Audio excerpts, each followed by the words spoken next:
Morning. Oh, morning breath. I guess I haven't spoken to anybody today. So, hi, Megan Thompson, and I wanted to get on here today and talk to you in an impromptu way because I've been seeing a theme in this group and I wanted to say enough already.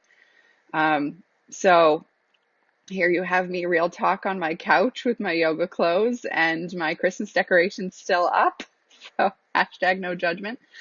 But I wanted to talk about the thing that I'm seeing a lot and that's going on in the group, especially because we have a ton of new members coming in.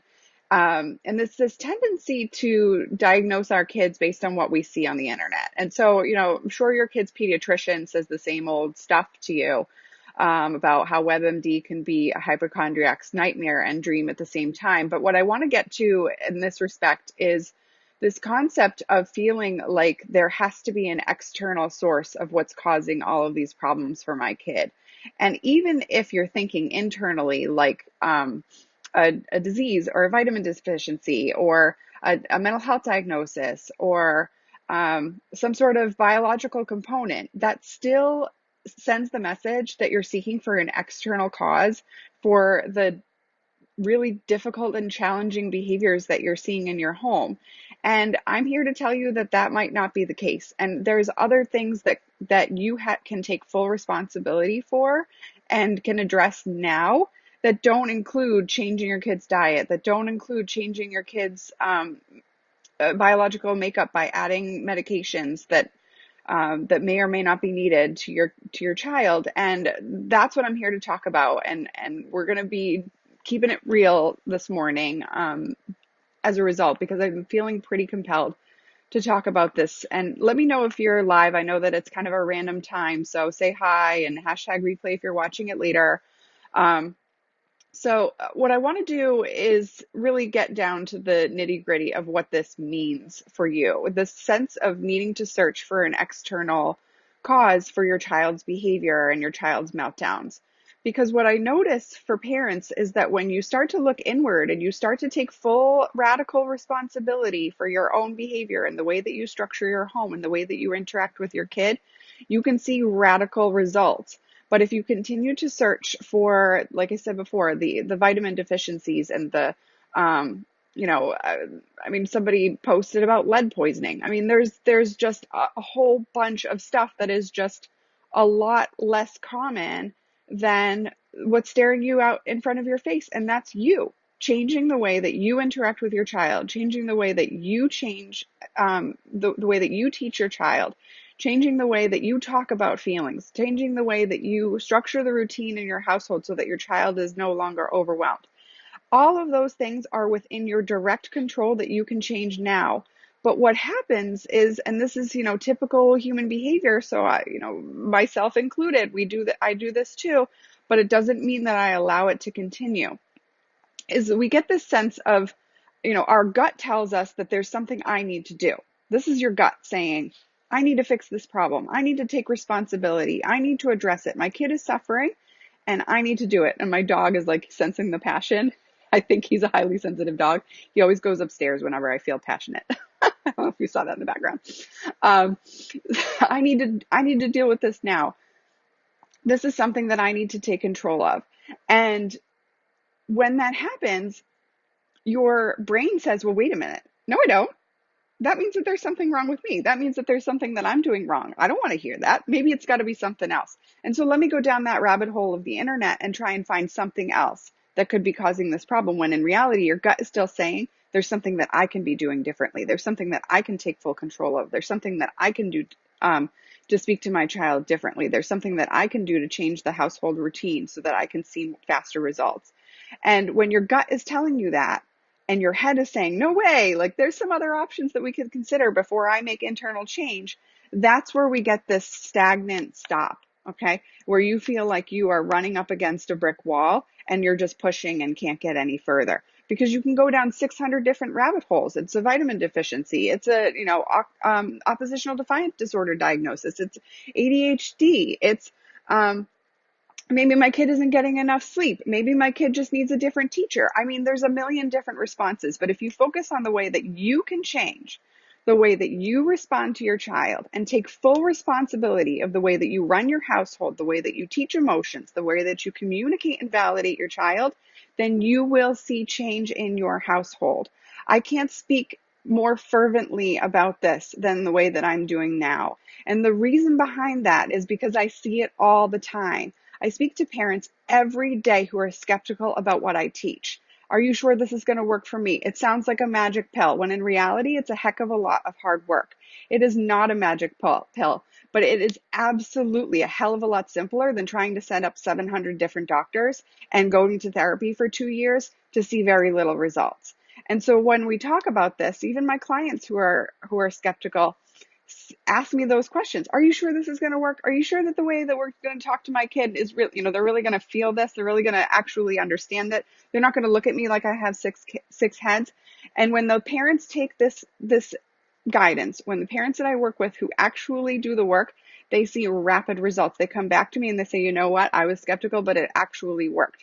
I have worked with parents who have had kids who have a selective mutism diagnosis for 3 years, anxiety, clinginess, going to therapy for 3 years. You know how many days it took to get the kid to go find taking a quiet time to decrease the stress and use strategies to decrease stress? 3 days. I'm not blowing smoke up your skirt, guys. Like, this is a thing. You need to take radical responsibility for the way that you run your household, for the way that you communicate to your children, and for the way that you teach your child, your highly sensitive child, to communicate their emotions effectively in a safe and quiet and calm way so that you can have that peace in your home. I don't talk about this stuff because it doesn't work. I wouldn't waste my time.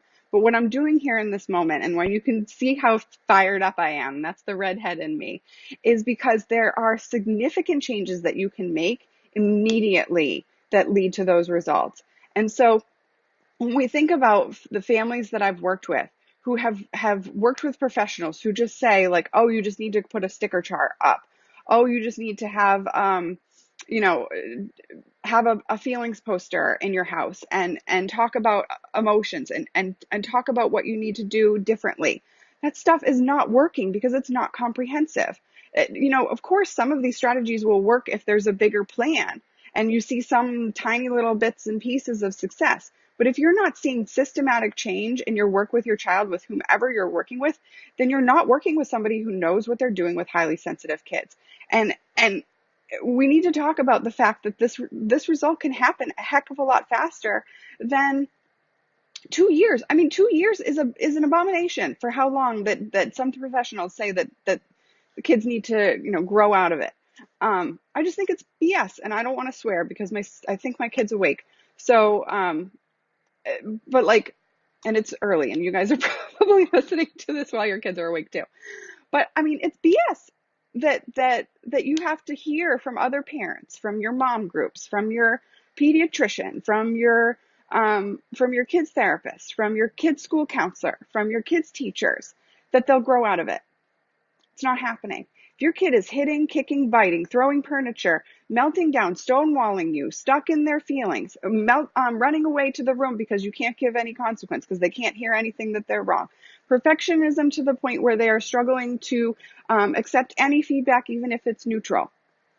If any of the strategies that you've already attempted have not worked nearly immediately, then what you're trying is not effective, and you need to reach out for support. Because when we talk about the significant changes that I've seen my clients address, I just don't think that it makes any sense for you guys to keep floundering. It's baffling to me. So again, like I talked about before, stop trying to overdiagnose your kid. Stop trying to look for the external cause for your child's behavior. Start looking inside yourself and start recognizing that if you take radical responsibility for the way that you're running your household, for the way that you're teaching your child about emotions, for the way that you're setting up routines, you can see radical results. I'm talking about kids who have been to therapy for years and who have never seen success. I'm talking about children who have been clingy to their parents with a separation anxiety diagnosis. Highly sensitive kids, right?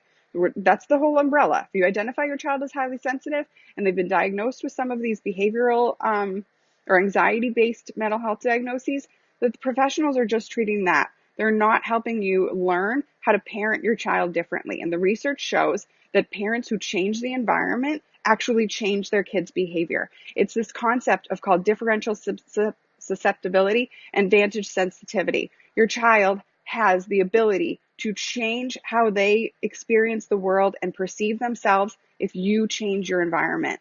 And this is groundbreaking stuff, and it's also been around for several years. So while the research keeps coming out, it keeps repeating itself. It originally came out in 2012, and then again in 2017. But I mean, the other research that's been teaching this stuff has been out since the 90s. It's not new stuff. It's just not stuff that a lot of people don't know about, because highly sensitive people are 20% of the population. So in school, they don't teach about it.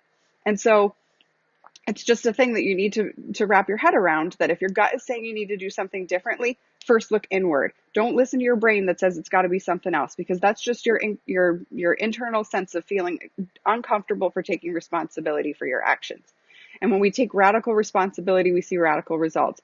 I'm talking about thinking and recognizing kids who are like flipping furniture and as little as 8 weeks, stop doing that. Hitting siblings as little as 8 weeks, stop doing that. Having self-deprecating thoughts and hitting themselves in the head in as little as 8 weeks, start looking people in the eyes and feeling confident and being assertive and communicating their emotions. Clinginess to the point where they can't calm down away from mom, and within 3 days of explaining what needs to be done, changing the behavior. After 3 years of going to therapy with somebody who just didn't know what would help a highly sensitive child. A preteen with a selective mutism diagnosis who was refusing to do anything and all things, going on their own to a restaurant by themselves, taking a walk, and ordering food. I mean, remarkable stuff. Remarkable stuff. And this is what I'm talking about. When you take full responsibility, you can see those remarkable results too. So keep talking about how you can take responsibility for what you need to do. Post in the group about what you're doing to change the way that you talk to your child. And if you need support with that, reach out for that. That's why I'm here. That's why I have my calendar open, because the goal is for you to see what it takes to change, and for you to address the fact that it's you that needs to do that first, so that your child can then feel less like they're broken, less like they understand what's like that they don't understand how to fix themselves, and less like they are the pariah in the family, and more so that your feelings are, less dread in the morning. You feel less anxious overall. You feel more capable of being able to teach your child, and that somebody else isn't the one who has to teach your kid those skills, for better or worse. And that you can have the household that you wanted to experience long term. I mean, think about how many years of support that you can provide and solidify that foundation of support for your child if you take action at this point. So that's it. I need to go get my kid. It looks like she's reading stories for herself in her room. So I'm going to go do that this morning. I hope you have a wonderful Friday, and I'll put the link to communicate with me directly below in the comments. But that's about all I have for you today. Take radical responsibility. Think about that over the weekend and make some changes that you can do. No goals for 2019. No BS like I'm going to wake up early and work out, and that only lasts for 30 days. I'm talking about real change. And here I am speaking about that in my yoga clothes, because I am going to yoga today. But, you get what I'm talking about. So that's it. Thank you.